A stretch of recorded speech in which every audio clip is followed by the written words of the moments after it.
नमस्कार। जोहार। आप देख रहे हैं झारखंड स्वतंत्र खबर। हमारे साथ सामाजिक कार्यकर्ता बुद्धिजीवी आयरन लेडीज दईमनी बारला हैं और हम लोग आज एक अहम मुद्दा पर बात करें जिसमें पूरे झारखंड कहें, पूरा देश कहें, उस पर चर्चा करने में लोग लगे हैं कि आदिवासी महिला को पैतृक संपत्ति पर हिस्सेदारी मिले। ये सुप्रीम कोर्ट का एक फैसला आया है। तो अब हम बता दें कि आदिवासी में अपने भी बहुत ऐसा कस्टम सिस्टम है, CNT है, SPT है, कई कानून इनका अपना है जो इनके मैंने उसके अनुसार से आदिवासी समाज चलते हैं। लेकिन हम दीदी से इसलिए इस बार विशेष बात करने के लिए जुड़े हैं कि लंबे समय से कहें तो आंदोलन में रहे, कई बुक किताब लिखे, CNT एक्ट पर भी किताब लिखे हैं, कई तरह का इनके पास ऐसा जानकारी है कि दर्शकों को लगेगा कि हाँ आज कुछ खास उस मुद्दे पर बात हुआ है। तो हम दीदी से जुड़ते हैं, जानते हैं कि जिस आदिवासी समुदाय में अपना कस्टम सिस्टम हो, अपना CNT एक्ट SPT हो, जिस तरह से सुप्रीम कोर्ट का फैसला आया है उसको ये कैसे देखते हैं, उस पर आज क्या बड़ी बात कहते हैं। दीदी जोहार। जोहार। दीदी, जिस तरह से सुप्रीम कोर्ट का फैसला आया है कि आदिवासी महिलाओं की पैतृक संपत्ति पर हिस्सेदार होना मिलना चाहिए, और उसी के लेकर के लगातार अगर पूरा झारखंड में देख रहे हैं कि सब अपने तरीके से बात रख रहे हैं, लेकिन आज विशेष तौर से आपसे इसलिए बात करना है कि कई तरह की जानकारी आपसे मिलता है लोगों को, तो हम जानेंगे इस पर आपकी क्या राय है। मैं झारखंड स्वतंत्र खबर को मैं धन्यवाद देना चाहती हूँ कि ये जो गंभीर विषय है आदिवासी समाज के लिए, जो पहले से ही हम लोग सबको जानते हैं कि जल जंगल जमीन का जो सवाल है वो गंभीर विषय है आदिवासी समाज के लिए। और इस समाज के जो सवाल हैं, गंभीर सवाल हैं, जिसमें जंगल जमीन, आदिवासी समाज, भाषा, संस्कृति, जो समग्रता में हम विस्थापन की बात करते हैं, तो वो सिर्फ जंगल से आदिवासी समाज का विस्थापन का मामला नहीं होता है,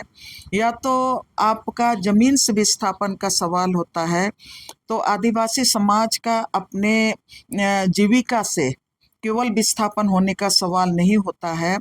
और अगर हम लोग बात करते हैं कि उनके भाषा संस्कृति से विस्थापन होने का सवाल है, तो वो तमाम जो सवाल हैं वो जल जंगल जमीन, नदी पहाड़ और उनके जो इतिहास हैं, उनके जो माने कस्टमरी लॉ है और उनके जो इतिहास है उससे विस्थापित होने का ये सवाल जुड़ा हुआ है। और जहाँ पर हम आदिवासी सवाल के भाषा संस्कृति के विकास की बात करते हैं, उनके संरक्षण की बात करते हैं, तो आदिवासी समाज के इतिहास को और उनके जो जल जंगल जमीन पर उनका जो संवैधानिक अधिकार है, और संवैधानिक अधिकार के साथ उनका जो कस्टमरी लॉ के तहत उनका जो संवैधानिक अधिकार है, उन अधिकारों को संरक्षित करने की बात होती है। और उनको संरक्षित करके उनको उनके साथ विकसित होने का हमारा रास्ता क्या होगा, ये सवाल उससे जुड़ा हुआ रहता है। तो ये जो आपने कहा कि नहीं, माननीय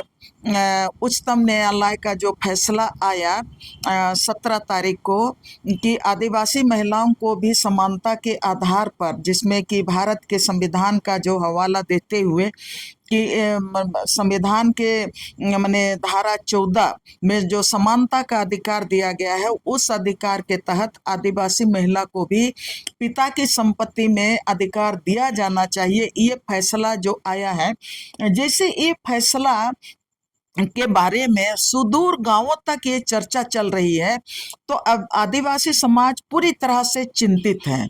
पूरी तरह से चिंतित है। और ये सबसे बड़ा चिंता का कारण आदिवासी समाज में दिखाई दे रहा है। वो मैं एक उदाहरण से मैं देते हुए अपनी बातों को आगे बढ़ाना चाहती हूँ। मैं 2 दिन पहले मैं खूंटी में थी, और खूंटी में हमारे माने भाई लोग जहाँ पर बैठे हुए थे, कोर्ट परिसर में ही बैठे हुए थे, तो वहाँ पर जैसे वहाँ पर उन लोगों से जोहार वहार हुआ, कैसे हैं, ठीक हैं, हम लोग एक दूसरे से मने हाल खबर ले रहे थे, मतलब जोहार वहार करके पूछ रहे थे, दुख सुख पूछ रहे थे। तब एक भाई ने मतलब ज़्यादा कुछ ना कहते हुए उन्होंने ये बात बोला वो बोला कि हम आपकी बहू से हम ये बात कह रहे हैं, हम आपकी बहू से हम कह रहे हैं कि आ, चलो तुम्हारा पिता का कहाँ कहाँ संपत्ति है, वो संपत्ति को तुम लोग हम हमारे नाम से कर दो, इसलिए कि मेरा जो संपत्ति है उसको तो मेरा 3 ठो बहन है, वो तीनों बहन लेके चली जाएंगी, तो मेरे पास तो अब कुछ नहीं रहेगा। इसलिए हम आपकी बहू को बोल रहे हैं कि चलो तुम्हारे पिता का संपत्ति कहाँ कहाँ है, वो संपत्ति मेरे नाम से कर दो। मैं उनको एकटक देखते रही और मैं समझने की कोशिश की कि आदिवासी समाज उस फैसला को किस तरह से ले रहा है। मैं भी मैंने सोचने लगी कि फैसला तो आया है, लेकिन आदिवासी समाज उससे किस तरह से अपने को प्रभावित मान रहा है, किस तरह से उसका जो परिणाम समाज पर मैंने दिखेगा, किस तरह से जो समाज आदिवासी समाज में आज तक ये बात हम लोगों ने नहीं देखा कि हाँ हम अपनी पत्नी के पिता का संपत्ति का हम हिसाब किताब ले रहे हैं कि हाँ तुम्हारे पिता का संपत्ति कहाँ पर है, कितना है, तो कभी भी हमारे समाज ने वैसा नहीं देखा। और आदिवासी समाज ने ये भी कभी नहीं कहा कि अब हमारा संपत्ति को ये भी चिंता नहीं किया कि बहनों को हमको देना है और बहन हमसे लेके चले जाएंगे। ये कभी भी ये भाई और बहन के बीच में, पति और पत्नी के बीच में, और ये जो दो परिवार को जब एक लड़का और लड़की का विवाह होता है तो दो परिवार को जब जोड़ता है, दो समाज को जोड़ता है, तो कभी भी इस तरह का हाँ ये उनके पास कितना संपत्ति है, इनके पास कितना संपत्ति है, उसमें से मेरा कितना होगा, मुझको इसमें से कितना देना होगा, ये कभी ऐसा अनुभव नहीं किया था। आदिवासी समाज में ऐसा कभी नहीं हुआ। नहीं, ऐसा कभी नहीं हुआ। जो अनुभव अभी वही तो मैंने हालचाल एक दूसरे से पूछ रहे हैं, तब एक भाई ने ये बात कहा, तो वहाँ पर बहुत सारे मैंने हमारे समाज के प्रबुद्ध लोग थे, तो सबको ही उसके बाद हम लोगों का अगला जो चर्चा चला, वो चर्चा में सबको मैंने एक ही बात मैंने बोलने लगे, ये कैसे फैसला आया, ये आदिवासी समाज को मैंने तोड़ने का, आदिवासी समाज को लूटने का एक बड़ा मैंने हथियार के रूप में ये फैसला आया है। मैं नहीं कह रही हूँ, ये बात है जो आदिवासी समाज महसूस कर रहा है। तो वहाँ पर मतलब काफी देरी तक इस पर बात हुआ। तो जो आपने जो बात हमसे कर रहे हैं, हम दोनों के माध्यम से जो बात सुप्रीम कोर्ट के फैसला के बाद जो आदिवासी समाज महसूस कर रहा है, आज चारों तरफ ये चर्चा है, और ये जो चर्चा चल रहा है उसमें एक तरफ लोग मने कुछ लोग खुश भी हैं और कुछ महिलाएं भी खुश हैं, और जो आदिवासी समाज के जो कहना चाहिए, जो इतिहास की बात करते हैं, जो सामुदायिकता की बात करते हैं, वो एक वर्ग चिंतित है, और जो सामुदायिकता की बात नहीं करते हैं वो निश्चित रूप से कहीं ना कहीं बहुत खुश हैं कि हमको अधिकार संपत्ति में मिल रहा है। तो ये जो जहाँ पर इस फैसला का जो दोनों तरह से जो प्रभाव दिख रहा है, उसमें जहाँ तक मैं आदिवासी समाज को लेके जो आपने CNT एक्ट की बात कही, आपने विल्किंसन रूल की बात कही, आपने पेशा कानून की भी बात कही कि जबकि यहाँ पर ये कानून है, तब इन परिस्थितियों में इस फैसला का क्या असर पड़ेगा, आपने ये सवाल किया। तो निश्चित रूप से इसका जो फैसला का जो असर पड़ेगा, वो असर को लेके जो मैं एक उदाहरण से अपनी बात मैंने झारखंड के चिंता, आदिवासी समाज की चिंता को मैंने आपके मार्फत से लोगों के बीच में रखने का कोशिश से शुरुआत की हूँ। जहाँ तक यहाँ पर हम आदिवासी समाज की बात करेंगे, या तो भारत में जितने भी समुदाय हैं उनकी बात करेंगे और भारत के संविधान की बात करेंगे, तो भारत के संविधान में हर जाति समुदाय, हर धर्म विशेष के समुदाय, हर किसी का उनका अपना सिविल कोड है, मैंने अपना कस्टमरी लॉ है, और उस कस्टमरी लॉ के तहत ही हर जाति समुदाय अपने समाज को संरक्षण भी करता है और समाज को विकास के राह में भी आगे ले जाने का प्रयास करता है। और हर कोई अपना जो जहाँ पर समाज में सिविल कोड में जो अपने उत्तराधिकार की बात करता है, अपना संपत्ति पर उत्तराधिकार की बात करता है, या तो धार्मिक स्वतंत्रता की बात करता है, या तो आप कहेंगे कि आप स्त्री पुरुष के माने अधिकारों की बात करता है, तो वो आपका हर समुदाय का अपना जो ये है कस्टमरी लॉ है, उसी के आधार पर ये जो धार्मिक आस्था की बात करता है, धार्मिक स्वतंत्रता की बात करता है, अपने समाज के इतिहास को संरक्षण देने की बात करता है, उनके बोली और भाषा को संरक्षण और विकसित करने की बात करता है, या तो उनके जो परंपरागत जो धरोहर की बात है, सांस्कृतिक धरोहर की बात है, उनको मने सशक्त और मने संरक्षित करने की बात करता है। तो आदिवासी समाज में भी अपना सिविल कोड यानी अपना कस्टमरी लॉ है, और इस कस्टमरी लॉ के आधार पर ही आदिवासी समाज में जैसे जल जंगल जमीन को दूसरे समाज में, दूसरे समुदाय में उसको माने संपत्ति माना जाता है। संपत्ति मतलब आप बेच भी सकते हैं, आप खरीद भी सकते हैं,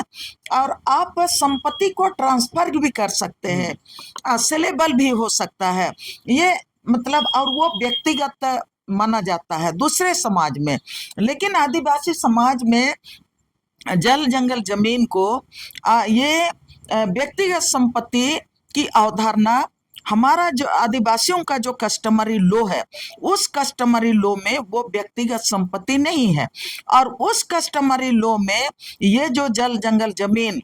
पर जो अधिकार है वो सामुदायिक अधिकार है। और उसके साथ ही ये कस्टमरी लॉ के साथ ही आदिवासी समाज का भाषा और संस्कृति और उनका जो नदी नाला के साथ उनका जो जीवन शैली है, या तो कृषि समुदाय, वो कृषि समुदाय है आदिवासी समाज मूलतः, तो वो कृषि समाज होने के नाते उनका जो ये जो 12 महीना में अभी तो ये बरसात का मौसम है, ये बरसात के मौसम को लेकर आप देखिए, या तो इस बरसात के मौसम में खेती बाड़ी के सीजन में जो उनका संस्कृति के साथ उनका जो रीति रिवाज जुड़ा हुआ है, धन रोपनी के साथ, धन बुनी के साथ, धन रोपनी, गोड़ा निकौनी, और उसके साथ ही ये जो करम परब जुड़ा हुआ है, और उसके साथ ही ये जो सारा खेत खरियान का काम खत्म होने के बाद फिर से आपका जब खेत में फसल पकता है, तब आता हम लोग उसमें खेत में फसल पकने के समय भी अंदाजे काट के उसको कितनों भी भूखा रहता है, वो जब तक वो नया खानी नहीं मानता है कि वो भगवान को बोलिए या तो प्रकृति को वो अर्पित करता है कि आपने अच्छी बारिश दी और आपने हम लोगों का ये जो फसल है उसको तैयार आपने किया है, उसके लिए आपने सूरज की रोशनी भी दी, आपने मने अच्छी बारिश भी दी, धूप भी दिया, छांव भी दिया, और खेत में काम करने का अवसर भी दिया। अब ये फसल तैयार है तो ये हम पहले आपको अर्पित कर रहे हैं। उसके बाद आदिवासी समाज वो नया जो अनाज आता है उसको ग्रहण करता है। और उसी के साथ आप देखेंगे बसंत ऋतु में भी उसके पहले जब हम लोग धन रोपनी करते हैं, मन में बिजड़ा लगाते हैं, तो पहला बिजड़ा किसान परिवार पहला बिजड़ा वो मड़ुआ जो आपका टाण में होता है, टाण में पहले धन रोपनी मड़ुआ रोपनी होता है। पहला बारिश में वो टाण में मड़ुआ रोपनी होता है। तो जब मड़ुआ का बिजड़ा लगाते हैं, रोपने का काम करते हैं, उस समय कदलेटा मतलब वो टाण में अब हम पानी नहीं रहता है, सूखा भूमि में जब मड़ुआ रोपते हैं, मड़ुआ रोपने के पहले फिर से प्रकृति को याद करते हैं कि हम तो ये माने मड़ुआ का बिजड़ा लगा दिया, अब हम रोपने जा रहे हैं तो इसमें आपको ही माने अच्छी बारिश देना पड़ेगा और अच्छा फसल आप हमको दीजिए। तो फिर वो कदलेटा करते हैं और कदलेटा करके वो जो नया पौधा आता है, नया गच्छी आता है, उस गच्छी का उसमें माने तपान चढ़ाते हैं और उसको को माने खाते भी हैं, जैसे कि हरी सब्जियों को खाते हैं ना, उस समय हम लोग प्रसाद की तरह बांट के उसको खाते भी हैं, वो जो मड़ुआ का पौधा होता है उसको। तो ये हम प्रकृति के साथ जुड़े होने के नाते। और फिर आप देखिए जब गर्मी का शुरुआत होता है तो बसंत ऋतु आता है, तो बसंत ऋतु आता है मैं हमेशा हर कोई बोलता है कि सरहुल त्योहार मनाते हैं, तो सरहुल त्योहार मनाते हैं कि प्रकृति में नयापन आने वाला है। और जब ये नयापन आने वाला है तो नया जिंदगी, इस प्रकृति के साथ पूरे सृष्टि को नया जीवन मिलने वाला है। और उसके साथ ये समाज को भी हम लोगों को नया जीवन मिलने वाला है, पेड़ पौधा झाड़ लतर के साथ। तो उसी के लिए ये सरहुल त्योहार भी, उसमें एक जीत का इतिहास भी उरांव समाज अपने तरह से मानता है, मुंडा समाज अपने तरह से मानता है, खड़िया समाज भी मानता है, हो समाज भी मानता है। सब कोई उसको बा परब के नाम से, कद्दी के नाम से, बहा परब के नाम से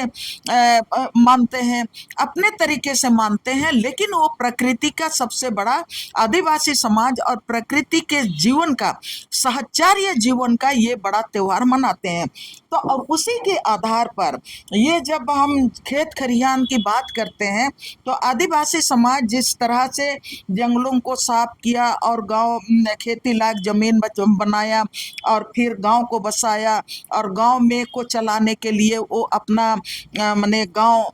में अपना गांव हेड को चुना और गांव का विवाद को निपटाने के लिए गांव में माने हेड को चुना। और वो प्रकृति मूलक, जिसका मतलब आपका सिंह बोंगा, भगवा सिंह बोंगा की बात करते हैं, या तो हम लोग माने क्या बोलते हैं ये पहाड़ देवता की बात करते हैं, नागेरा मतलब मुंडारी में नागेरा जो जल में जो नदी नाला को उसको एक देवी के देवता के रूप में नागेरा के रूप में मनाते हैं, वो लोग भी नागेरा ही करते हैं। फिर हम लोग क्या बोलते हैं मरंगबुरु, जो पहाड़ी देवता है उसको मरंगबुरु बोलते हैं। गांव में जो रहता है पूरब में, पश्चिम में, उत्तर में, दक्षिण में जितना भी नदी है, झील है, झरना है, सबको मतलब सबको याद करते हैं, सबसे दुआ करते हैं कि गांव के सीमान में, चौहदी में किसी तरह का बर बीमारी ना हो, किसी तरह से हमारे माल मवेशियों के ऊपर में कोई महामारी ना हो, और हम जो प्रकृति के साथ रहने वाले समुदाय को आप हर तरह से सुरक्षित रखिए, उसी का तो सेवा करते हैं। जब इनकी सेवा के लिए गांव समाज ने पाहन रखा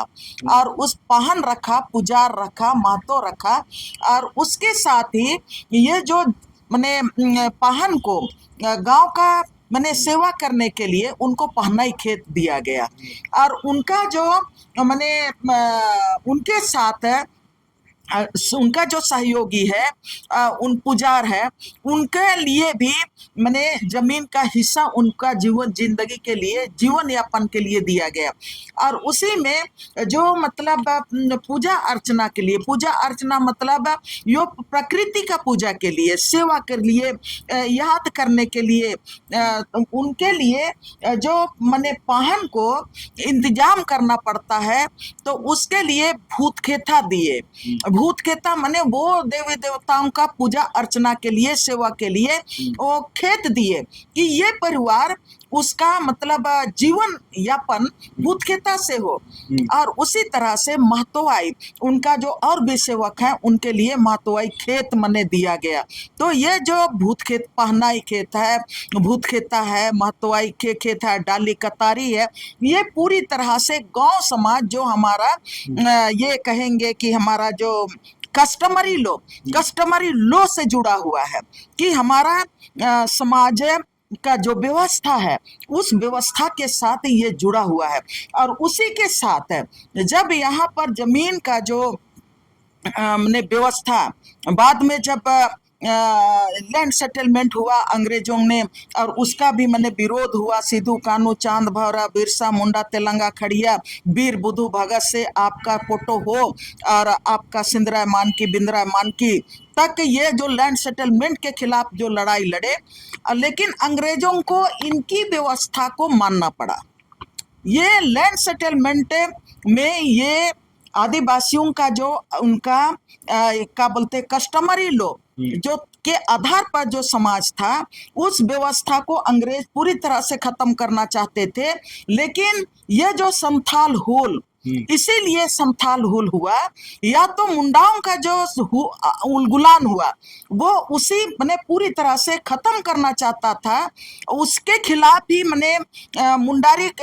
आदिवासी जो व्यवस्था था जल जंगल जमीन पर, उसका कस्टमरी लो जो था उसको खत्म करना चाहता था। इसीलिए ये मुंडाओं ने भी, आदिवासी मुंडाओं ने भी आंदोलन हुल किया। उसके बाद सरदारी लड़ाई, जिसमें मुंडाओं का ही लड़ाई है, जो कानू मुंडा के नेतृत्व में हजारों हजार माने आदिवासी मुंडाओं ने शहादत दिया। और पोटो हो के नेतृत्व में, जिसको कोल विद्रोह के नाम से जानते हैं, उनका जो कोल्हान के आदिवासियों ने अपना कस्टमरी लो को बचाने के लिए अंग्रेजों के खिलाफ जो लड़ाई लड़ा। और 1833 में उस समय जो विल्किंसन जो ये था ना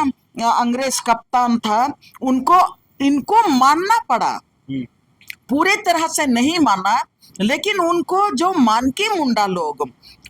मुंडा और उनके में जो पीड़ के क्षेत्र में उनका जो पीड़ था, उस पीड़ में अपने गांव को अपने तरह से चलाने का, अपना जंगल जमीन को अपने तरह से संरक्षित करने का, और अपना उत्तराधिकार मानकी मुंडा में भी उनका भी कस्टम है, उसके आधार पर उनका जो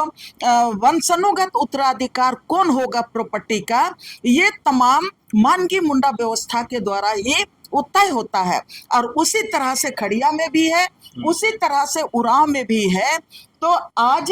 ये जो उसी व्यवस्था के आधार पर जब हम मैंने अपने जो जमीन संबंधी दस्तावेज की बात करते हैं, तो हर गांव में, जैसे मैं मुंडा इलाका से आती हूँ, तो मुंडा इलाका में ये आदिवासियों का इतिहास खत्म ना हो, उनका जो कस्टमरी लो है वो खत्म ना हो, उसको मैंने संरक्षित करने के लिए गांव में पहला क्या बना, आदिवासियों का जंगल और जमीन से संबंधित वो विलेज नोट है। और विलेज नोट में वो तमाम चीजें दर्शाया गया है विलेज नोट में कि ये कौन सा गांव है, मुंडा बहुल गांव है, यहाँ पर मैंने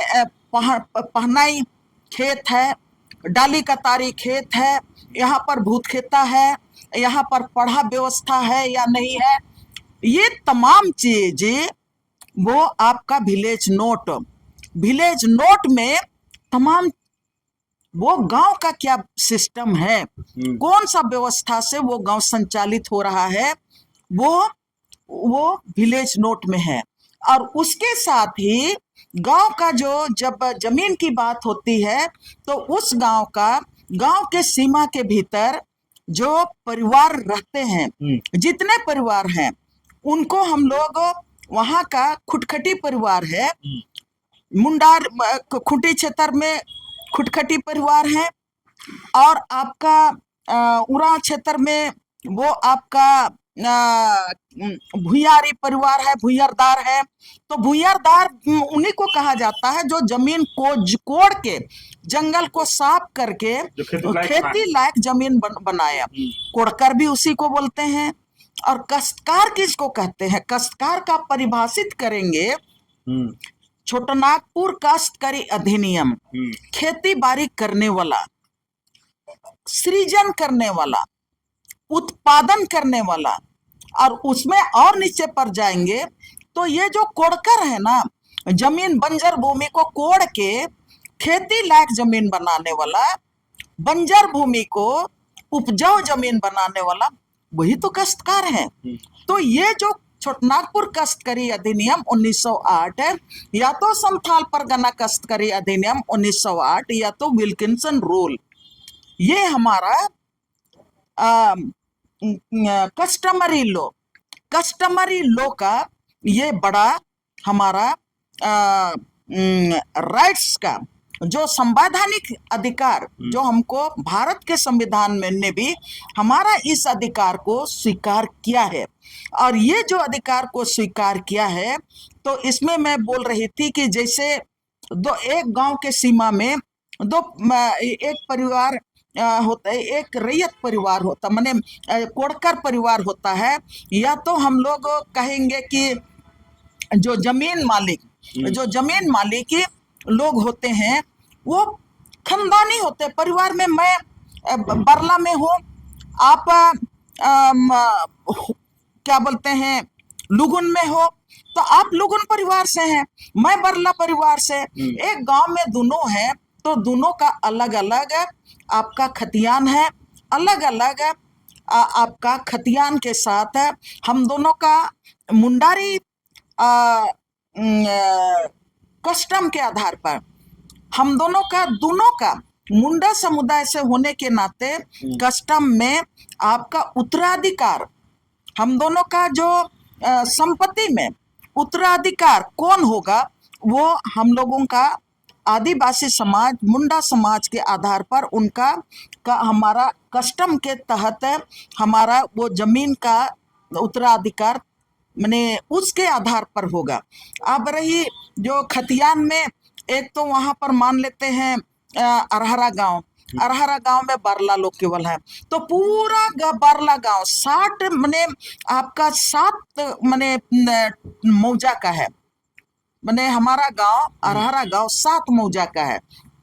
7 मौजा में बरला लोग केवल हैं, तो 7 मौजा का बरला लोग केवल हैं। तो हमारा गांव का जो नक्शा है, एक विलेज नोट है, और एक विलेज नोट के साथ 7 सीट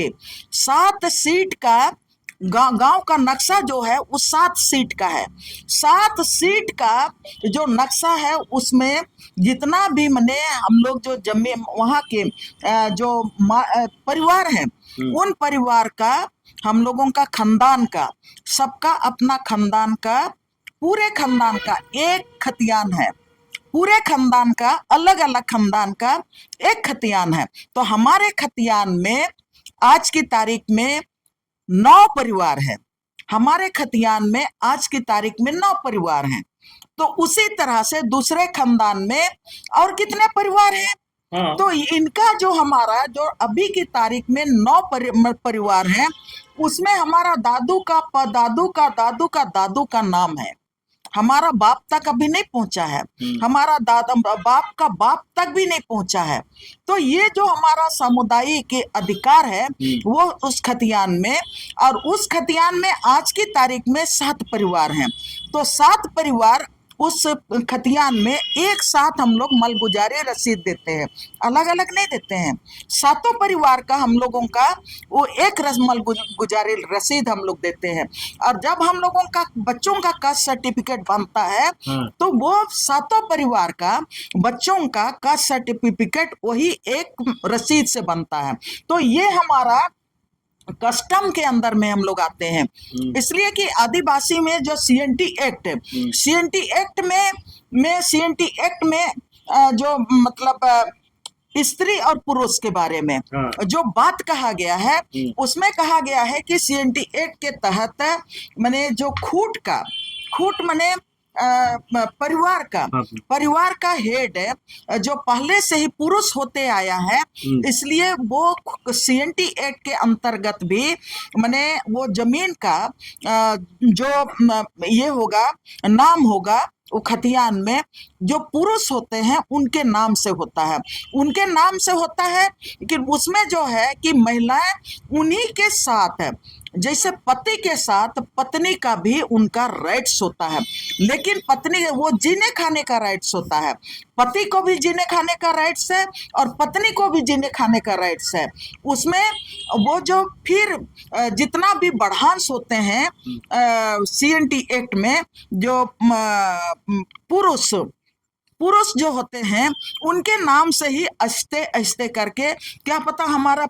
खानदान में अभी आने तक में मतलब अभी समय लगेगा, इसलिए कि 9 परिवार है हमारे खानदान में, तो एक खतियान है, उस खतियान में 9 परिवार है। हमारा दादा बाबा लोग का नाम नहीं है, उनका बाप का नाम नहीं है, उसका बाप का नाम नहीं है, उसका बाप का नाम है। 4 पीढ़ी के बाद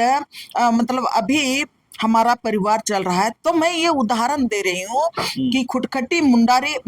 आदिवासी सीएनटी एक्ट में जो हम कस्टमरी लॉ की बात कर रहे हैं, तो इस तरह से है। और उसके साथ उस गांव क्षेत्र में एक दूसरा खतियान है,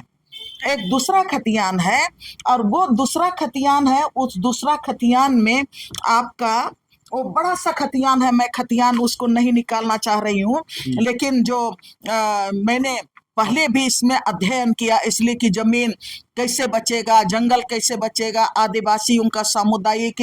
धरोहर कैसे बचेगा, हमारा इतिहास कैसे बचेगा, इसलिए कि हमारा आदिवासी समाज का जंगल और जमीन पर यहाँ पर माफिया से लेके तमाम जो जमीन के लुटेरे हैं, देश विदेश का माफिया, देश विदेश का कारपोरेट हमारा जमीन पर, जंगल पर दिन रात लूटने के लिए लगे हुए हैं। और अभी तो ऑनलाइन इतना जमीन का लूट चल रहा है कि अब तो 1 इंच जमीन बचने वाला नहीं है। तब ऐसा परिस्थिति में मैंने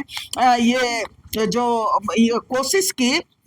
लोगों को बताने के लिए कि हमारा पहला तो मैंने किताब को लिखा संविधान प्रदत्त आदिवासी अधिकार खतरे में, इसमें सीएनटी एक्ट भी मैंने लिखा, एसपीटी एक्ट भी मैंने लिखा, पेशा एक्ट भी लिखा, और हम लोगों का विल्किंसन रूल भी मैंने लिखा। तो इसमें ये जो खतियान पार्ट 2 है, खतियान पार्ट 2 हम लोगों का ऐसा जमीन का एक कागजात है जो पूरे गांव का, नदी है, नाला है, जंगल है, पहाड़ है, टंगरा है, टोंगरी है, खेल मैदान है, कुआं है, डाड़ी है, ये जो गाय चराने के लिए जो रास्ता ले जाते हैं ना, गाय छोर बोलते हैं, उसका तो मालगुजारी कोई नहीं दे रहा है, वो तो पूरा सार्वजनिक यूज है।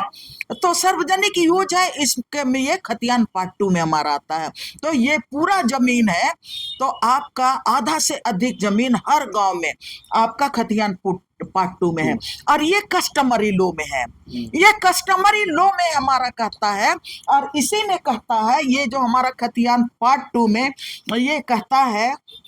यहाँ पर मैंने खतिया एक उदाहरण देने का कोशिश की हूँ। इसमें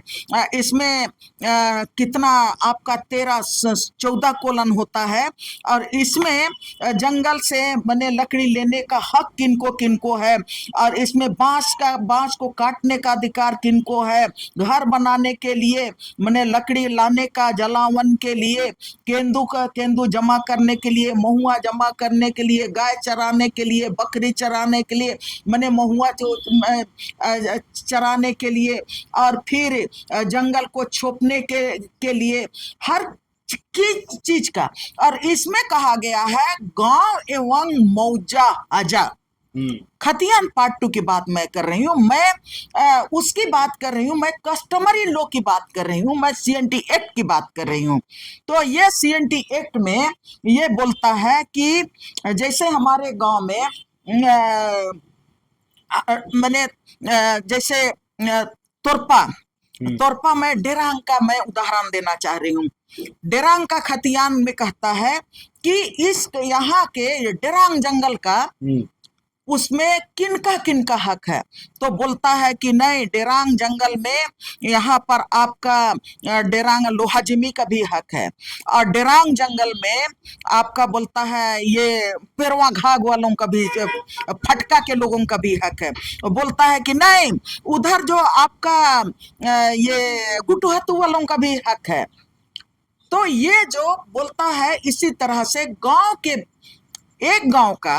खतियान में अगल बगल के जो चौहद्दी में जो गांव है, 3-4 गांव का उनका भी हक है।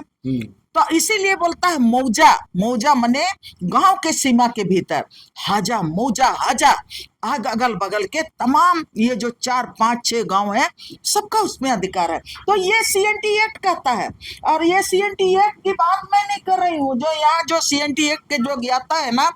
मैं ये लैंड मैनुअल को लेके बैठी हूँ। सब कोई जानते हैं कि रश्मि कातियान CNT एक्ट का वो ज्ञाता है, और उन्होंने ये बारीकी से ये CNT एक्ट पर वो किताब लिखा है, 5वीं अनुसूची पर लिखा है, विल्किंसन रूल पर लिखा है, और उसके साथ ही ये जो मान के मुंडा के अधिकारों पर भी, माझी परगना के अधिकारों पर भी लिखा है। तो ये जो है ये खतियान की बात है। तो अब इसमें हम वो तो जमीन बिक्री नहीं कर सकते हैं, हम तो उसको धरोहर मानते हैं, हमारा इतिहास का एक हिस्सा मानते हैं। मैंने इस किताब में लिखा, टुकु चट्टान आदिवासी समाज के उसको किस रूप से देखता है। तो चट्टान को अगर आप जो आज की तारीख में संपत्ति की बात पर हो रही है ना, संपत्ति पर हम लोग का चर्चा हुआ, महिलाओं को संपत्ति, आदिवासी महिलाओं को संपत्ति में अधिकार देने की बात हो रही है। तो ये जो मैंने कहा कि कस्टमरी लॉ में CNT एक्ट में वो तो मतलब स्त्री पुरुष को जीने खाने का दोनों हकदार है, लेकिन बेचने का हकदार किसी को नहीं है। ये अलग बात है कि उसको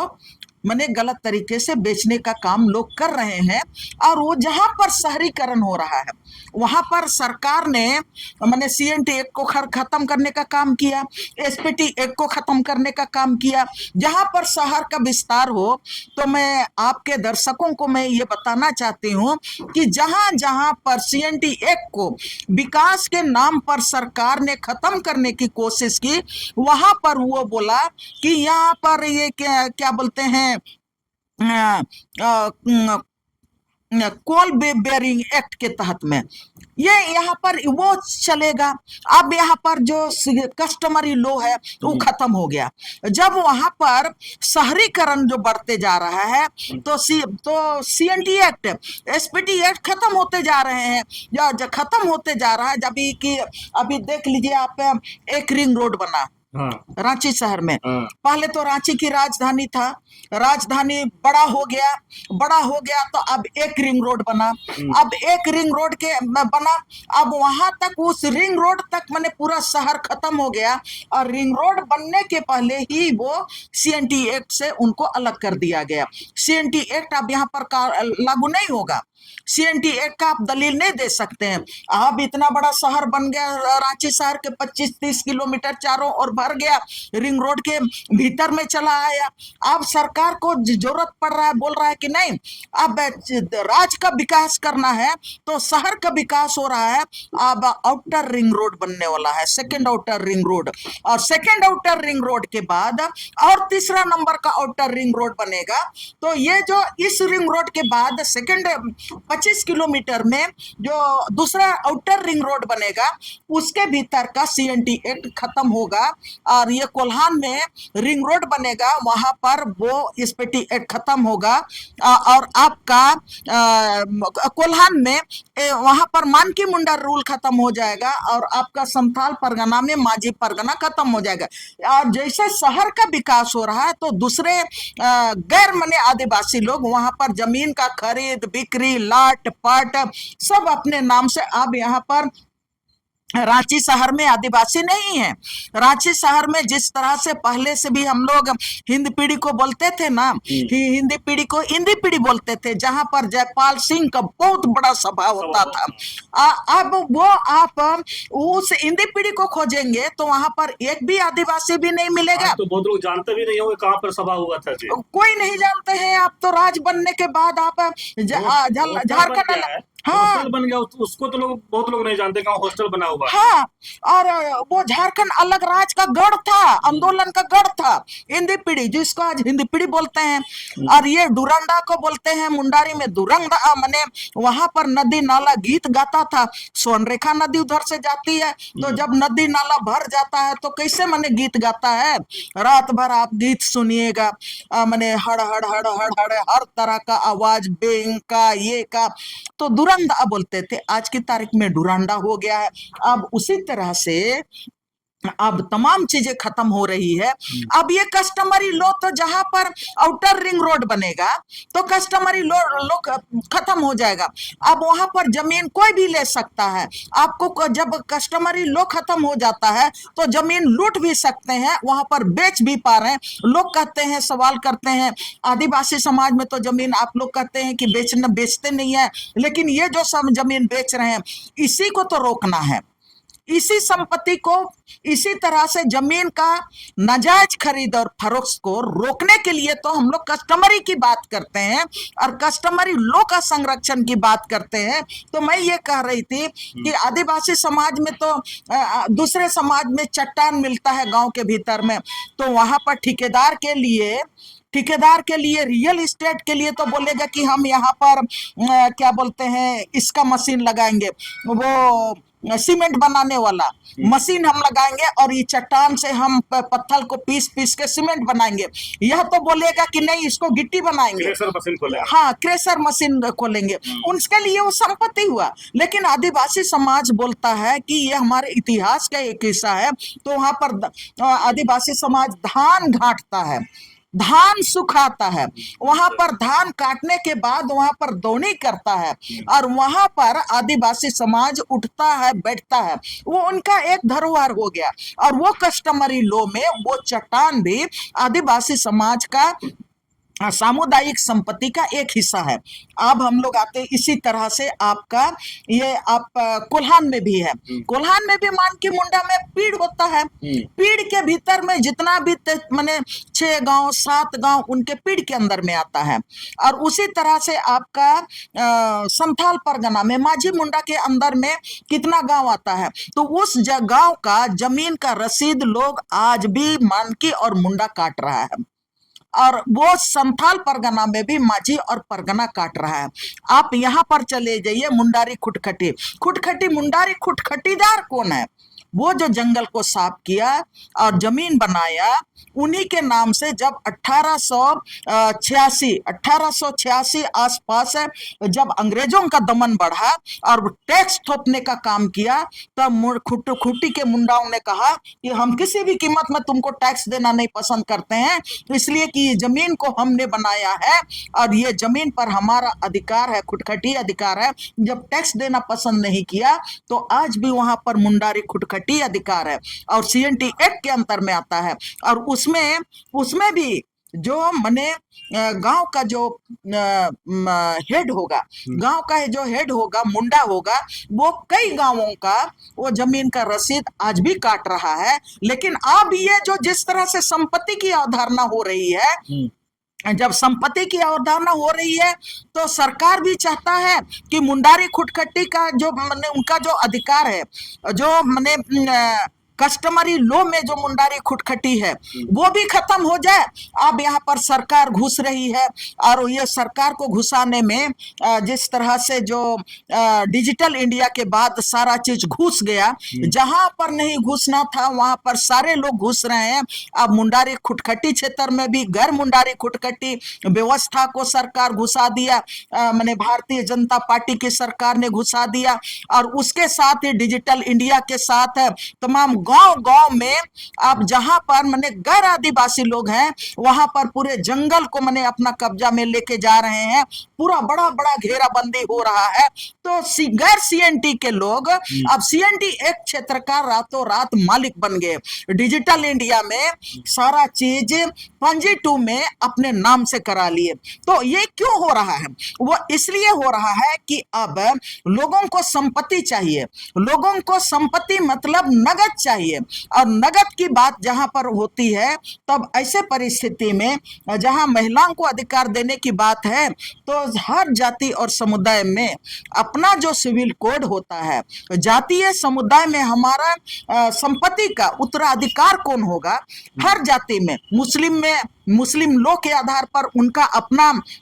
सिविल कोड है, हिंदू का अपना सिविल कोड है, और हिंदू का मने का जो सिविल कोड में ये जो कहता है, हिंदू रीति रिवाज में जो कहता है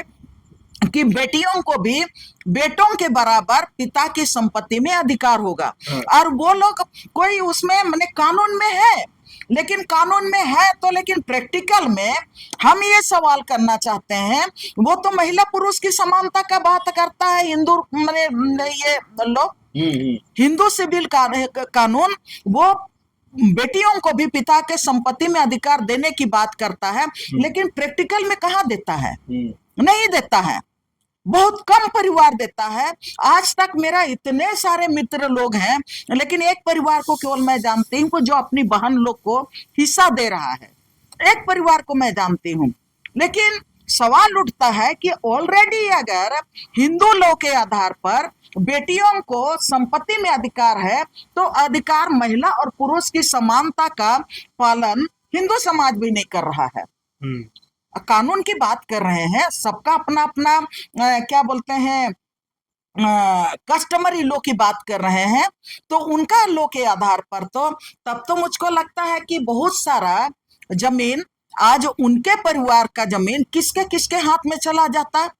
लेकिन आज की तारीख में भी और जहां पर भी जब ये संपत्ति को के में अधिकार की बात होती है तो लोग इसीलिए शायद दहेज में देते हैं, इसीलिए शायद वो लोग दहेज में देते हैं कि हाँ तुमको इतना दे रहे हैं और बाकी चीज को तुम हमारे लिए छोड़ दो।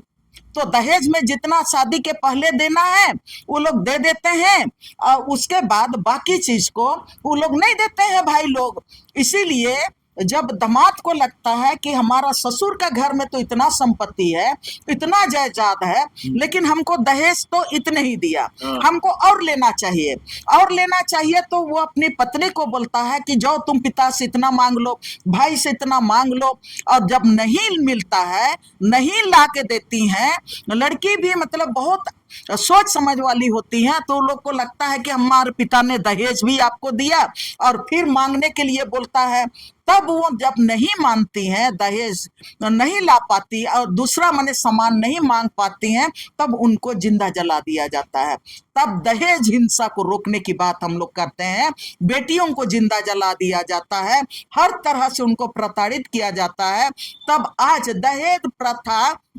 प्रतिषेध कानून बना है। मैं भारतीय संविधान की बात कर रही हूँ, दहेज प्रथा प्रतिषेध कानून की बात कही गई है, और उसके लिए सरकार इतना व्यय करती है, इतना माने जन जागृति करती है, लेकिन ये दहेज प्रथा कहाँ खत्म हुआ? दहेज प्रथा चलिए रहा है। बेटी और बहुएं दहेज के नाम पर जलील की जा रही हैं, बेटी और बहुओं को दहेज के नाम पर दिन रात प्रताड़ित किया जा रहा है। और उसके साथ ही इन बहुओं माने बेटियों को माने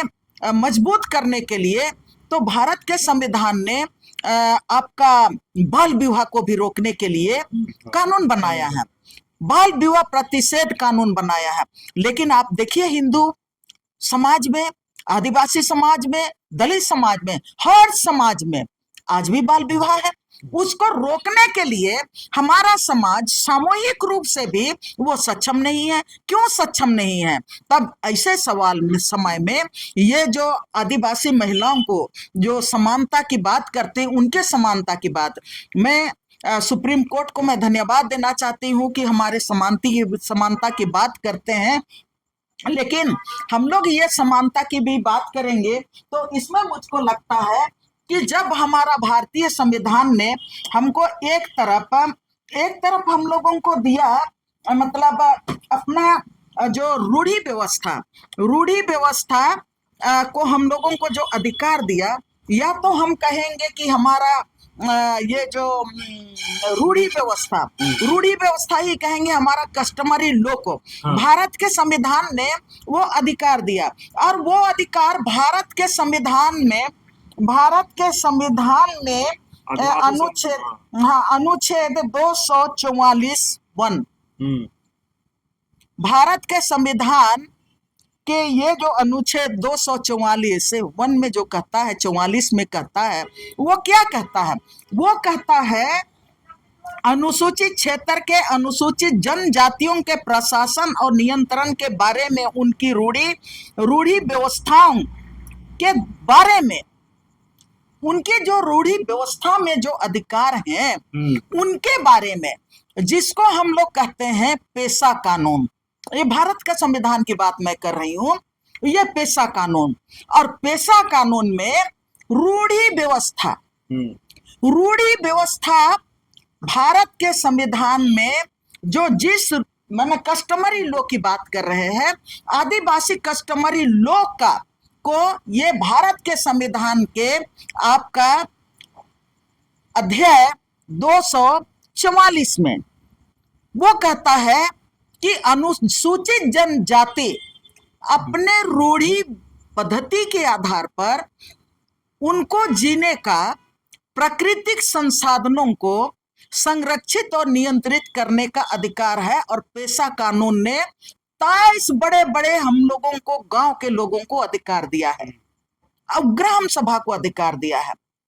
जमीन को हम किसी को लेने दे नहीं लेने दे, वो भी उसमें रूढ़ी व्यवस्था के आधार पर। और उनमें अभी जो पेशा कानून आ रहा है ना, नियमावली, ग्राम सभा का मुखिया कौन होगा, ये पेशा कानून में मानकी होगा, मुंडा होगा, पढ़ा राजा होगा, पाहन होगा, पुजार होगा, महतो होगा। एक तरफ से भारत के संविधान ने ऑलरेडी आपने 5वीं अनुसूची में आप हमारा जो सिविल कोड, आदिवासी रूढ़ी व्यवस्था या तो आदिवासी कस्टमरी लॉ को जल जंगल जमीन पर हमको अधिकार आपने 5वीं अनुसूची में दे दिए हैं। और उसके आधार पर ही अभी हमारा समाज सुरक्षित है। उसी के आधार पर हम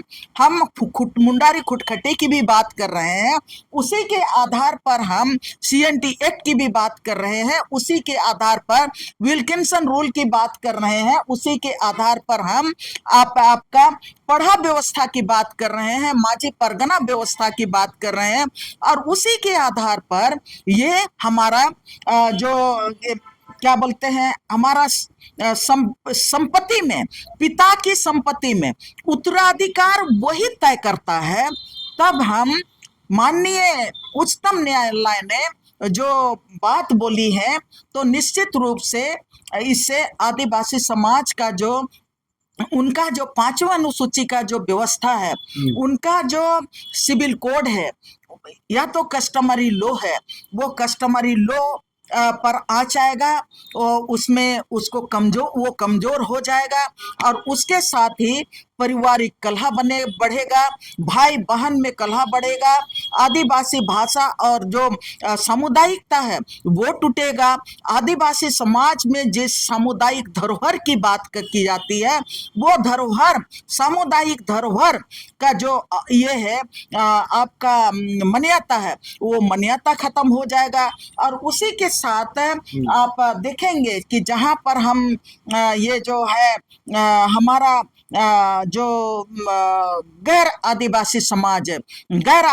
समाज अब बेटियों को पिता की संपत्ति में अधिकार देने की बात जो कही जाती है, अगर हम अपने खानदानी जमीन में बाहर हम बेटियों को दे देंगे तो निश्चित रूप से, अभी तो डिजिटल इंडिया का समय है भाई, अब मैंने सभी बेटियां चाहेंगी, पैसा गिनना चाहेंगे, और सभी लोग चाहेंगे कि हम आसानी से जो हमको संपत्ति मिल रहा है उस संपत्ति में खेती बाड़ी करने तो कोई नहीं जाएगा। जो मैं अपने पहला उदाहरण आपको बात करने के शुरू में ही कहा कि यो जो जो बेटियां कितना दूर में शादी होके चली गई हैं, उनको 1 बीघा 2 बीघा जमीन मिलेगा, वो जमीन पर खेती नहीं करेंगी, लेकिन उस जमीन को बेचेंगी। तो बेचेंगी तो एक परिवार का, मैं इस पर बहुत गहन चिंतन करने की कोशिश की, और मैं उदाहरण में भी बोलती हूँ। अगर मैं उदाहरण के लिए दे रही हूँ, और प्रैक्टिकल में भी यही है, सच्चाई यही है। अगर हम लोग 4 भाई हैं और 4 बहनें हैं, और 4 बहनों को का हिस्सा हमको, 4 बहन लोग, हमारे खानदान का बाप का 4 बहन लोग ले लेंगे, 4 भाई लोग ले लेगा। अब 4 बहन लोगों का जो हिस्सा को, हम लोग को बाप का हिस्सा में हमारे जो हमारा 4 पुरुष लोग, जो हमारा दूसरे समाज में हम लोग जाएंगे, दूसरा किली में जाएंगे, दूसरा परिवेश में जाएंगे, वो लोग 4 लोगों को वहां पर जमीन का हिस्सेदारी बनेंगे। हमारे पुरुष लोग, पति लोग, हमारे भाई का हिस्सा में 4 पुरुष लोग हिस्सेदार बनेंगे। उसके बाद वो हमारा भाई का बेटी लोग भी होंगे ना, भाई का बेटी लोग भी होंगे। चलिए हमारा 4 भाई हैं, 4 भाई का अगर मैंने एक भाई की 2 बेटियां हैं, तो 4 दूना 8 बेटियां हैं। तो 4 भाई की 8 बेटियां, 8 बेटियों का मैंने ये जो जाएगा ना, दामाद लोग आएंगे, वो भी कहेंगे कि हमको तो ससुर का संपत्ति में अधिकार मिलेगा। हम लोग का 4 बहन लोग दूसरा खानदान के हमारे पिताजी के संपत्ति में अधिकारी बन गए, और हमारा जो मैंने दामाद लोग हैं, भाई लोगों का दामाद लोग हैं, वो भाई लोगों का जो बच्चा खुचा जमीन है ना, वो 8 दामाद लोग आएंगे ना, 4 दूना 8 बेटी, 8 दामाद लोग आएंगे, 8 दामाद लोग लेके चले जाएंगे। तब ऐसे परिस्थिति में ये क्या, कितना व्यवहारिक है, और कितना क्या वो जो हमारा जो खानदान का जो जमीन है, वो खानदान के पास क्या चीज बचेगा। और हमारा ससुराल से वो लोग, हमारा भाई लोग अपना ससुराल से, अपनी पत्नी के ससुराल से, माने मैके से कितना संपत्ति लेके आएंगे, कितना संपत्ति लेके आएंगे। हो सकता है किसी मैंने ससुर के पास तो कुछ भी संपत्ति ना हो, तो उनको कुछ भी नहीं मिलेगा। भूमिहीन लोग भी हैं तो उनको कुछ भी नहीं मिलेगा। बहुत लोगों का रहने का घर है, उतना ही भर जितना वो गिरा रहे हो, तो उतना भर है। किसी के पास 5 डिसमिल है, किसी के पास 15 डिसमिल है, तो उसमें से उनको वो जो दामाद है उनको क्या मिलेगा। तो मुझको तब उत्पन्न होगा ना, जिनका पास घर होगा ना, और दामाद चाहेंगे कि हम घर को बेच करके एक हिस्सा चल जाए, तो बहुत बड़ा, कितना बड़ा समस्या होगा आप सब। तो यही तो है खतरा यहाँ है। तब हम आदिवासी समाज कहाँ बचेगा, आदिवासी समाज नहीं बच सकता है। और इसीलिए हम लोग बार बार कहते हैं कि अगर हम संपत्ति की बात करते हैं, बराबर का हिस्सेदारी मिले, निश्चित रूप से मिले, लेकिन किस संपत्ति पर मिले, बड़ा सवाल है। पैतृक संपत्ति मतलब पिता की कौन सी संपत्ति, खानदान का संपत्ति अपना सिविल कोड के तहत चलेगा, माने अपना जो ये ट्रेडिशनल रूल के तहत चलेगा, माने कस्टमरी लॉ के तहत चलेगा। तो पैतृक संपत्ति जो बचता है वो पिता का अर्जित संपत्ति। दीदी हम लोग पूरा बात किए, लेकिन जो इस फैसला से क्या लगता है, आदिवासी समाज के महिलाओं के द्वारा आदिवासी जमीन लूटने का एक तो नहीं शुरू हो गया। वो देखिए, अगर हम लोग 4 बहन, हम लोग पढ़े लिखे हैं, कौन हम लोग को रोकेगा। हम लोग गैर आदिवासी के पास चले जाएंगे, शादी अपना मर्जी से करेंगे। पढ़ने लिखने के बाद हम लोग अपना मर्जी से शादी करेंगे, अपना मर्जी से शादी करेंगे। जिनको जिसके पास जाने का रहेगा, अपना जिंदगी बिताना है। अभी तो स्वतंत्रता है ना, स्वतंत्रता का अधिकार है। तो 4 बहन अगर हम लोग गैर आदिवासी के पास चले गए, तो भाई हम लोगों, हमारा पिता की संपत्ति का हकदार हमारा पति होगा। हमारा पति होगा तो कोई दूसरा ही ना होगा। तो हमारा पति तो आदिवासी समाज में आज तक जो भय इस मामले को चलते रहा, बिना ये कानून का आदिवासी लड़कियों के साथ शादी करके गैर आदिवासी लोग आदिवासियों का संपत्ति को इतना ज्यादा कब्जा कर लिया है, इतना ज्यादा वो लोग दामाद बन गए हैं कि अब तो ये चर्चा करने में भी डर लगता है, चर्चा करने में भी डर लगता है। तो ये आदिवासियों के भीतर में वो गैर आदिवासियों को घुसपैठ करने का एक बड़ा रास्ता है। और उसके साथ एक मैं सवाल भी करना चाहती हूँ कि हमको बहुत तो ताजुब लगता है, ताजुब इसलिए लगता है कि आदिवासी एक इस मामले में इसको मतलब मुझको समाज को भी समझना पड़ेगा। 1986 में जुलियाना लकड़ा ने अपना पिता की संपत्ति पर वो अधिकार की मांग किया था, जो एकीकृत बिहार और झारखंड था उस समय 1986 में। तो जुलियाना लकड़ा अपने पिता की संपत्ति में अधिकार की मांग को लेके अदालत गई थी और अदालत ने बहुत अच्छा काम किया। एकीकृत बिहार और झारखंड था, तब अदालत ने बिहार सरकार से राय मांगी कि आदिवासी महिला जो जुलियाना लकड़ा है उसको पिता की संपत्ति में वो हक मांग रही है, तो इसको वो बिहार सरकार के पास उसे राय मांगा अदालत ने भी सरकार ने भी बहुत अच्छा काम किया। बिहार सरकार भाई 1986 में तब सरकार ने क्या किया कि आदिवासी जनजातीय सलाहकार परिषद बिहार सरकार ने उस माने मांग को लेके जुलियाना लकड़ा का अदालत में जो मांग की थी उसको लेके बिहार सरकार, तत्कालीन बिहार सरकार ने जनजातीय सलाहकार परिषद यानी टीएसी से वो सलाह मांगा, टीएसी से सलाह मांगा कि आदिवासी लड़की को पिता की संपत्ति पर हक मिलना चाहिए, नहीं मिलना चाहिए, उससे समाज को क्या नफा है, नुकसान है। टीएसी ने उस समय टीएसी ने सलाह दिया, अपना जो कस्टमरी लॉ के आधार पर भी वो बोला। और जो चुनौतियां हैं, जमीन लुटाने का जो चुनौतियां हैं, उस चुनौतियों को भी देखते हुए टीएसी ने सलाह दिया, अदालत को बताया, सरकार को बताया कि महिलाओं को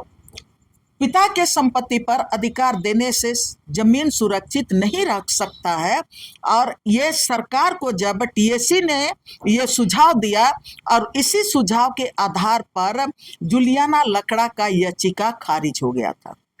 1986 में। आज निश्चित रूप से समाज आगे बढ़ गया है, तो आदिवासी समाज को भी आगे बढ़ना चाहिए। स्त्री पुरुष की समानता पर भी मतलब चर्चा होनी चाहिए, उनका अधिकार मिलना चाहिए।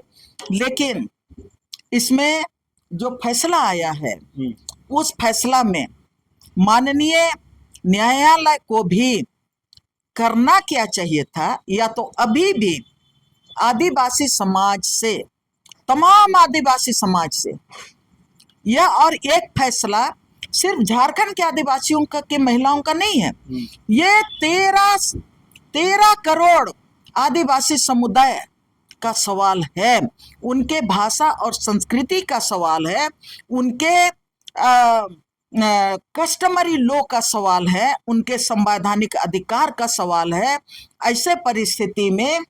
इस फैसला को लेने के पहले भी माननीय सुप्रीम कोर्ट को भी, टीएसी है भारत के संविधान में 5वें अनुसूची में गवर्नर होता है और गवर्नर को सलाह देने के लिए टीएसी हर राज्य में होता है। तो इस देश में 10 राज्य हैं जो 5वें अनुसूची क्षेत्र में आते हैं, तो 10 गवर्नर हैं, 10 गवर्नर से बात करना चाहिए। 10 राज्य के जो टीएसी हैं ना, टीएसी मेंबर हैं, और उसके साथ जो आदिवासी समाज है, उस तमाम आदिवासी समाज, जैसे आदिवासी समाज में 32 समुदाय हैं, 32 समुदाय, और उसके साथ झारखंड में उरांव, मुंडा, खड़िया सारे लोग हैं, उनसे उनके लोगों से सलाह मशविरा करना चाहिए। और पूरे देश में कहें कहेंगे तो 700 आदिवासी समुदाय है, तो 700 आदिवासी समुदाय से विचार विमर्श करना चाहिए और ये फैसला उसके बाद लेना चाहिए था। लेकिन अगर ले लिए हैं तो अभी भी वक्त है, जो देश के 700 जो आदिवासी समुदाय हैं उस समुदाय से भी ये सलाह बात करना चाहिए कि ये जो संवेदनशील मामला है और ये आदिवासी समाज के लिए सबसे बड़ी चुनौती बन के आया है, और ये देश के 13 करोड़ आदिवासी समुदाय अगर अपनी पहचान के लिए, अपना भाषा और संस्कृति के लिए, अपना संवैधानिक अधिकार को बना के रखने के लिए, संवैधानिक अधिकार को प्राप्त करने के लिए सरना कोड की मांग कर रहे हैं, एक धर्म कोड की मांग कर रहे हैं, जब धर्म कोड पर ऊपर कोई निर्णय नहीं लिया जा रहा है, आखिर क्यों सरना कोड मांग रहे हैं? पूरे समुदाय सरना कोड की मांग कर रहा है, तो इसीलिए मांग कर रहा है कि आदिवासी समाज का भाषा और संस्कृति सुरक्षित रखे, उनका पहचान सुरक्षित रहे, उनका अधिकार सुरक्षित रहे और उनको संवैधानिक अधिकार के तहत जो आरक्षण की बात है आरक्षण का लाभ मिले, उनको जो नौकरी में आरक्षण की बात है आरक्षण मिले, उनको जो पढ़ने लिखने में जो आरक्षण है उसमें हर चीज में आरक्षण का लाभ मिले, स्वास्थ्य के क्षेत्र में आदिवासियों के लिए अलग से आरक्षण का व्यवस्था हो, दलितों के लिए आरक्षण का व्यवस्था हो, कमजोर वर्ग के लिए आरक्षण का व्यवस्था हो, शिक्षा के क्षेत्र में काखा करने के लिए तो आरक्षण का व्यवस्था है, फ्री में पढ़ाने का व्यवस्था है और मिड डे मील चलाने का व्यवस्था है। लेकिन देश के संविधान ने कहीं पर भी ऐसा व्यवस्था नहीं किया कि हमारे लोगों को फ्री ऑफ कॉस्ट इंजीनियर बनाए, फ्री ऑफ कॉस्ट डॉक्टर बनाया जाए और उनको मतलब क्या बोलते हैं हाईटेक की दुनिया में हमारे बच्चों को जो माने ऊंची शिक्षा देने का काम कहीं पर भी नहीं है। अभी अभी अखबार में आया था कि आपका 60 प्लस स्कूलों में जो गरीब बच्चों जो क्या बोलते हैं आपका बीपीएल बच्चों को पढ़ाने का प्रावधान है, वो प्रावधान आपका राइट टू एजुकेशन के में है, भारत के संविधान के दायरे में ही है। कहाँ लोग पढ़ा रहे हैं? कोई पढ़ाना नहीं चाहता है। तब मैं ये कहना चाहती हूँ कि तब आदिवासी महिलाओं को संपत्ति में अधिकार, हमारे पिता के संपत्ति में हमको अधिकार की बात भी मैंने आप कहते हैं, तो इसमें चर्चा करने के पहले हमारे आदिवासी समाज से भी आप चर्चा कीजिए कि आदिवासी समाज अपने कस्टमरी लॉ के तहत में आदिवासी महिलाओं को जीने खाने के लिए जो अधिकार है, पुरुषों की समानांतर हमको जीने का अधिकार है, जमीन को बचाने का अधिकार है, संघर्ष करने का अधिकार है। लेकिन हम पूरे झारखंड को बचाने, पूरे देश की संपत्ति को बचाने का जो हम काम करते हैं, ऐसे परिस्थिति में स्त्री और पुरुष समानता की बात कह के हमको अगर बांटने का काम समाज करेगा, गैर आदिवासी लोग करेंगे, या तो हमारा जो माननीय कोर्ट का फैसला आया है उसके आधार पर हम बटेंगे, तो निश्चित रूप से आदिवासियों का भाषा संस्कृति ये नहीं बचने वाला है और उनका जो जमीन का जो सुरक्षा कवच CNT एक्ट की बात करते हैं वो भी नहीं बचेगा, SPT एक्ट भी नहीं बचेगा, और ना जितना जंगल और जमीन आप देख रहे हैं झारखंड में कुछ भी बचने वाला नहीं है। इसलिए कि जिस तरह से आपने भूमि बैंक बना के आपने एक एक इंच जमीन को बाहर के लोगों को बेचने का काम कर रहे हैं, आपने वो रास्ता खोल दिया, अब उसी रास्ते से हम बेटियों को भी अधिकार देने की बात कर रहे हैं। मैं एक सवाल करके छोड़ना चाहती हूं, जब आदिवासी महिलाओं को अपने पिता की संपत्ति में अधिकार की बात होती है तो मैं ये मैंने सवाल करना चाहती हूं कि 2017, 18-19 में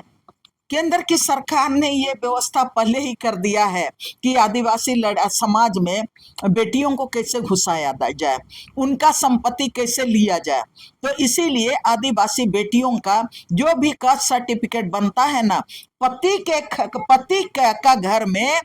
पति के कुर्सीनामा पर नहीं बनता है, लेकिन वो अपने मैके के कुर्सीनामा पर बनता है। तो ये पहले ही केंद्र की सरकार ने 2018-19 में हमारा मतलब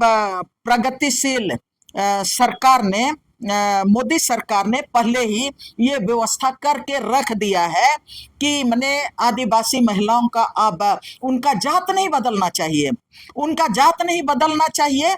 कास्ट नहीं बदलना चाहिए। इसलिए उन्होंने महिलाओं का जाति प्रमाण पत्र उनके मैके से बनेगा, उनके बाप के खानदान के कुर्सीनामा से बनेगा। तो उसी के आधार पर अब ये भी शायद मुझको लगता है उसी को मैंने मोहर लगाने के लिए शायद ये भी डिसीजन आया है कि आदिवासी महिलाओं को पिता की संपत्ति पर अधिकार मिलना चाहिए। लेकिन मेरा पिता की संपत्ति पर ये कहना है कि वो अर्जित संपत्ति पर जो पिता सक्षम है, अगर रांची शहर में हमारे पिता ने जो जमीन खरीदा है और जो जमीन खरीद के जो यहाँ पर प्रॉपर्टी बनाया है, उसमें बेटों के बराबर महिलाओं को भी, बेटियों को भी मिलना चाहिए, निश्चित रूप से मिलना चाहिए। बेटे अर्जित संपत्ति पर, पिता के अर्जित संपत्ति पर, जिस अर्जित संपत्ति को बेटियों को आप देंगे तो आदिवासी समाज पर किसी तरह का दांव पेश नहीं होगा। तब आदिवासी बेटियों को आप निश्चित रूप से आप न्याय देंगे, बराबर का हक देंगे। मैं एक सवाल बार बार मैं कह के वहां पर जाना चाहती हूँ। देश में और इस राज्य में बहुत सारा आदिवासी लड़कियां गैर आदिवासी पुरुषों ने शादी किया है। बहुत सारी लड़कियों को गैर आदिवासियों ने शादी किया है, जिस भी रूप में शादी किया है, या तो रखाल के रूप में शादी किया है या तो कानूनी रूप से शादी किया है। लेकिन हैरानी की बात है, जब आदिवासी महिलाओं को पिता की संपत्ति में बराबर का हक मांगने की बात करते हैं तो उन महिलाओं को जब शादी की बात होती है, हर कस्टम में होता है कि जब कोई लड़की लड़का से शादी करके उस स्कूल में जाती है तो लड़की को उस स्कूल का सरनेम मिलता है, उस स्कूल का सरनेम मिलता है। जब सरनेम मिलता है उस स्कूल का, तो उस स्कूल का वो वारिस भी बनती है, उस स्कूल का वारिस भी बनती है, माने उत्तराधिकारी भी बनती है। और उनका जो वंशज, उससे जो उत्पन्न जो वंशज है, उस स्कूल का उत्तराधिकारी होगा। लेकिन यहाँ पर उल्टा चल रहा है कि बहुत सारी लड़कियां, आदिवासी लड़कियां गैर आदिवासियों से शादी की हैं, लेकिन उस स्कूल में गैर आदिवासी पुरुषों ने महिलाओं को अपने कुल का सरनेम भी नहीं दिया, ना उनसे उत्पन्न बच्चों को बाप का सरनेम का अधिकार दिया, ना तो सरनेम का अधिकार मिला है। जब सरनेम का अधिकार नहीं दे सकते हैं तो प्रॉपर्टी का आप उत्तराधिकार, वो जो आदिवासी महिलाओं को आपने शादी किया है, हम उनका विरोध नहीं कर रहे हैं, हम अधिकार की बात कर रहे हैं। मैं अधिकार की बात कर रही हूँ और आज पहला बात मैं नहीं कर रही हूँ, बहुत पहले से मैं करती हूँ कि ये जो अधिकार की बात है, तो हमको भी वहां पर जब हम गैर आदिवासी समाज में हम जाते हैं, आदिवासी महिलाएं, तो हमको भी उस खानदान में, उस कुल का प्रॉपर्टी में हमको भी हिस्सेदारी बनाना चाहिए। उसके लिए भी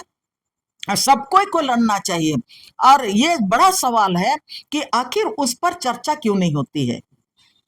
हम क्या हमारा जात खत्म ना हो बोल के हमको हमारा जाति से प्रमाण पत्र पिता के नाम से बनता है, तो जाति खत्म ना हो बोल के तो आप हमको सरनेम भी नहीं दे रहे हैं। और मजबूरन आज भी बहुत सारी लड़कियां जो गैर आदिवासी समाज में जो ब्याही गई है, वो हमारी बहनें भी आदिवासी समाज अपने पिता के सरनेम से ही नौकरी भी कर रही हैं, आरक्षण का लाभ भी ले रही हैं, हर सुविधा, आप वहां पर जमीन भी खरीद रहे हैं, सारा सुविधा आप ले रहे हैं। भाई मैं ये बात कर रही हूँ कि हम आदिवासी समाज में जब हम अपने अधिकार की बात करते हैं तो आप सारे लोग अगर हम कहेंगे कि इससे हमारा कस्टमरी लोग, हमारा आदिवासी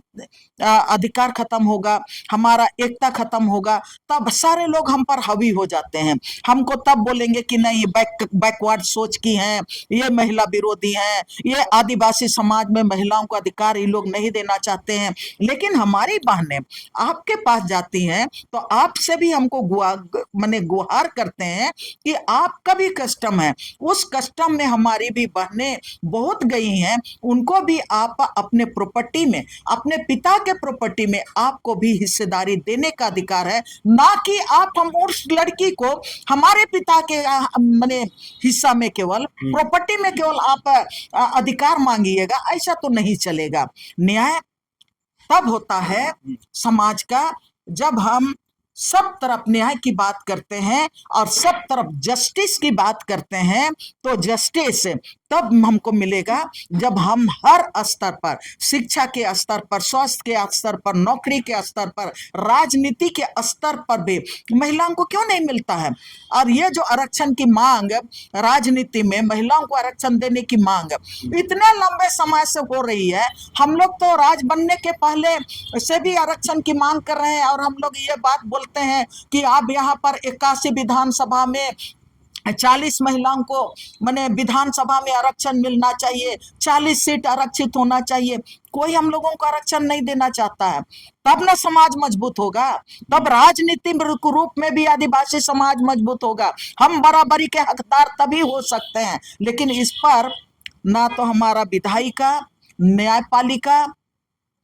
कोई भी हमारे साथ नहीं है। हम लोग 14 लोकसभा सीट में हम लोग बोलते हैं कि हम लोगों को 7 लोकसभा सीट आप महिलाओं के लिए आरक्षण कर दीजिए। और ये आदिवासी बहुल इलाका है। जब पंचायती राज में आप 50% महिलाओं को अधिकार देते हैं, तो आप 50% महिला आरक्षण के आधार पर हमको विधानसभा में भी आरक्षण दीजिए, लोकसभा में भी आरक्षण दीजिए। शिक्षा के क्षेत्र में हमको 50% नौकरी करने का आदिवासियों को आरक्षण दीजिए। जिस डोमिसाइल की बात की जाती है, आप महिलाओं को आरक्षण दीजिए ना। यहाँ के दलित महिलाओं को दीजिए, मेहनत का समाज की महिलाओं को दीजिए, आदिवासी महिलाओं को आरक्षण दीजिए। जब आरक्षण की बात होती है तो बस सब संभ्रांत लोग मने सामने आते हैं और बोलते हैं कि नहीं, यहाँ तो विधायक के लायक यही होगा, एमपी तो यही बनेगा, गरीब आदिवासी नहीं बनेगा, यादव परिवार से लोग नहीं बनेंगे, दलित परिवार से लोग नहीं बनेंगे, किसान परिवार से लोग नहीं बनेंगे। ऐसे में कैसे सामाजिक न्याय होगा? कैसे हम समाज की जस्टिस की बात करेंगे? कैसे भारतीय समाज में हम लोगों को न्याय देने की बात करेंगे? तो मैंने ये बड़ा सवाल उठाया है। इस बड़ा सवाल पर भी सबको को चिंतन करना चाहिए। और मैं तो पुरजोर समर्थक हूँ। और हम लोगों मैंने पूरा जीवन भर, और मैंने केवल नहीं, कोयलकारों की लड़ाई, यहाँ नेतरहाट फील्ड फायरिंग रेंज के खिलाफ लड़ाई, जितना भी विस्थापन के खिलाफ जो लड़ाई लड़े हैं, सामुदायिकता के आधार पर लड़े हैं, सामुदायिक जमीन को बचाने की लड़ाई लड़े हैं। और हम लोग जो हमारा CNT एक्ट को बचाने का, SPT एक्ट को बचाने का, 5वें अनुसूचित क्षेत्र को बचाने का, और हमारा पेशा कानून में जो अधिकार है उस अधिकार को बचाने का लड़ाई लड़े हैं। और आगे भी हम लोग लड़ाई लड़ेंगे। तो मैं इस संदर्भ में मैं इतना ही कहना चाहूंगी कि मैंने बहुत, शायद आप लोगों को तो ऊब लगेगा, लेकिन आज बात करना जरूरी है, डिस्कशन करना जरूरी है। और डिस्कशन केवल नहीं, और इन तमाम चुनौतियों को भी देखने की जरूरत है कि आदिवासी के ऊपर में जमीन को लेके, जंगल को लेके, नदी और पहाड़ को लेके, उनके जो माने भाषा और संस्कृति को लेके चौतरफा हमला हो रहे हैं, उस हमला को किस तरह से आप रोकेंगे, और आदिवासी समाज की सामुदायिक इतिहास को, सामुदायिक संपत्ति को आप किस तरह से बचा के रखेंगे। अगर हम उसको बचा पाएंगे तो बेटियां भी बचेंगे, और हमारा भाई भी बचेंगे, हमारा पिता का संपत्ति भी बचेगा। और जिससे हम समुदाय की बात करते हैं, जिसके लिए हम लड़ाई लड़ते हैं, पीढ़ी लोग पीढ़ी, जिस जंगल और जमीन को हमने उपभोग किया आदिवासी समाज में, उसका जो परंपरा है, उनका जो कस्टमरी लॉ है, कस्टमरी लॉ ये कहता है कि जिस जंगल को, जमीन को हमारे पूर्वजों ने हमें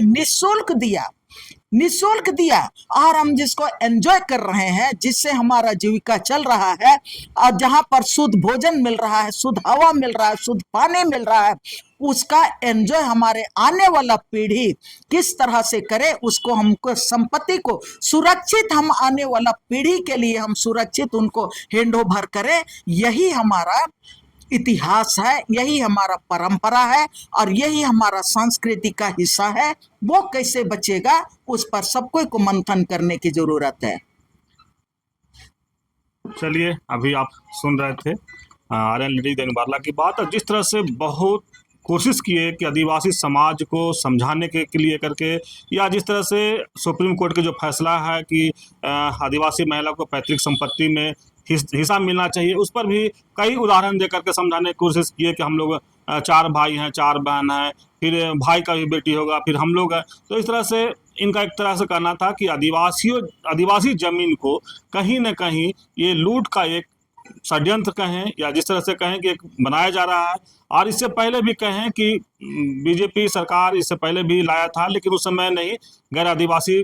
लोग अब जिस तरह से अगर हो सकता है कि इसको लागू अगर होता है या इस पर अब होता है, तो गैर आदिवासी लोग लगातार आदिवासी लड़की से शादी करेंगे और उसको ज़मीन पर हमला करेंगे या उस ज़मीन को कब्जा करेंगे। लेकिन जिस तरह से कहे कि भाई बहन का एक रिश्ता होता था आदिवासी समाज में, खास करके कि ज़मीन और संपत्ति लेकर के ये नहीं होता था, लेकिन अब क्या होगा, गैर आदिवासी लोग कहेंगे आपके बाप के यहाँ कितना संपत्ति है, कहाँ कहाँ है। जैसे कई उदाहरण बताया कि खुट्टी गए थे तो कुछ लोग इस तरह से बोल रहे थे कि आपके बहू पूछ रहे हैं कि आपके बाप की संपत्ति कितना है, तो इनके कि यहाँ भी उनका बहन आएंगे, बहनों आएंगे कि आपके यहाँ क्या संपत्ति। मैंने एक तरह से आदिवासी समाज बिखरते हुए दिखेगा, और मैंने कहें कि जिस तरह से भूचाल जैसा आदिवासी समाज में आएगा कि कौन क्या कैसे, इस तरह के कई बार उठेगा कि अब किसके साथ कैसे सलूक किया जाए। तो दीदी इसी चीज़ को करीब डेढ़ घंटा में समझाने की कोशिश किए कि आदिवासी समाज को कैसे बचाया जाए, आदिवासी समाज को कैसे सुरक्षित रखा जाए। और जिस तरह से दीदी लगातार जल जंगल ज़मीन बचाने के लिए पूरी अपनी ज़िंदगी लगा दी है, आज भी आदिवासी समाज को बचाने के लिए कहेंगे 60 साल की उम्र में भी रोज़ लगातार प्रयास होता है, घंटों घंटों किसी को भी, हमको किन्हीं को बाइट देकर लोग कोशिश करें कि आदिवासी समाज बचे और पीढ़ी को आगे जब आए तो उसको लगे कि हाँ जल जंगल बचाए तो आज हम लोग हैं। लेकिन अगर इस तरह से लगातार फैसला आएगा तो शायद आदिवासी समाज देखना होगा कि अब बच पाते हैं कि नहीं। लेकिन दीदी जैसे लोग लगातार कोशिश कर रहे हैं कि आदिवासी समाज बचे, और इस तरह के फैसले आएंगे उसका लोग जिस तरह से विरोध भी कर रहे हैं, कुछ समर्थन भी कर रहे हैं, तो लगातार आप देख रहे हैं। तो इस तरह की खबर को देखने के लिए आप झारखंड से तो जुड़े रहिए। जोहार, नमस्कार।